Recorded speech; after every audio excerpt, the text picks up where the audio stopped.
नमस्कार, मैं नियाज खान और आप देख रहे हैं न्यूज एक्सप्रेस। नितिन गडकरी एक ऐसा नेता है जो अपनी विजनरी सोच और बेबाक अंदाज के लिए जाने जाते हैं। ये जो भी बोलते हैं डंके की चोट पर बोलते हैं। इनके काम करने का अंदाज बिल्कुल ही अलग है।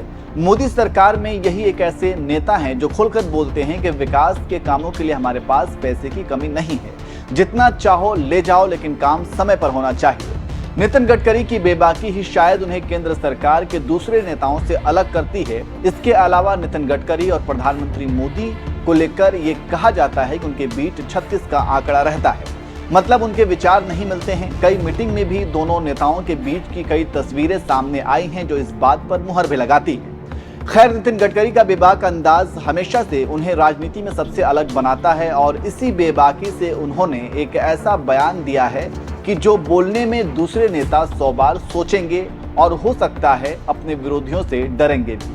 दरअसल केंद्रीय मंत्री नितिन गडकरी ने ये कह दिया है कि भारत को चीन से सीख लेना चाहिए। अब क्या सीख लेना चाहिए वो हम आपको बताएंगे, लेकिन जरा सोचिए, जिस चीन और भारत के बीच 36 का आंकड़ा रहता है, जो चीन भारत की जमीनों को हड़पना चाहता है, जो अपने नक्शे में भारत के हिस्से को अपना बताता है, जिस चीन की सेना से भारतीय सेना हमेशा भिड़ते रहते हैं, जिसकी विस्तारवादी सोच का भारत विरोध करता है, उस चीन को लेकर नितिन गडकरी ने कह दिया कि भारत को चीन से सीख लेना चाहिए।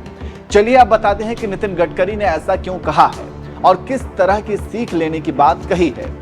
दरअसल बीजेपी के वरिष्ठ नेता और सड़क परिवहन और राजमार्ग मंत्री नितिन गडकरी लोक सत्ता के संपादक द्वारा लिखित मराठी पुस्तक मेड इन चाइना के विमोचन के अवसर पर पहुंचे थे।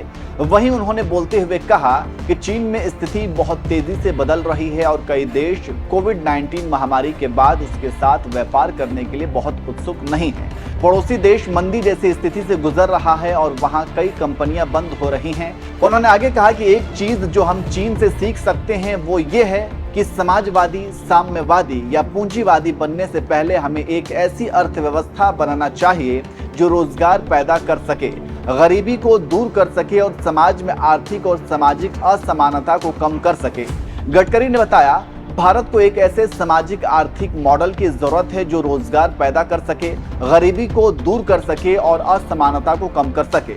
इसके अलावा गडकरी ने बताया कि जब वे बीजेपी अध्यक्ष थे तब चीनी राष्ट्रपति से एक बार मुलाकात हुई थी और राष्ट्रपति ने कहा था कि चीन अपने देश के विकास के लिए प्रतिबद्ध हैं और विचारधारा से परे कुछ भी उपयोग करने को तैयार हैं। तो इस तरह से नितिन गडकरी ने एक पॉइंट पर चीन की तारीफ की और बताया कि उनसे क्या कुछ सीखने की जरूरत है। वैसे नितिन गडकरी के इस बात को आप कैसे देखते हैं, कमेंट करके जरूर बताएं।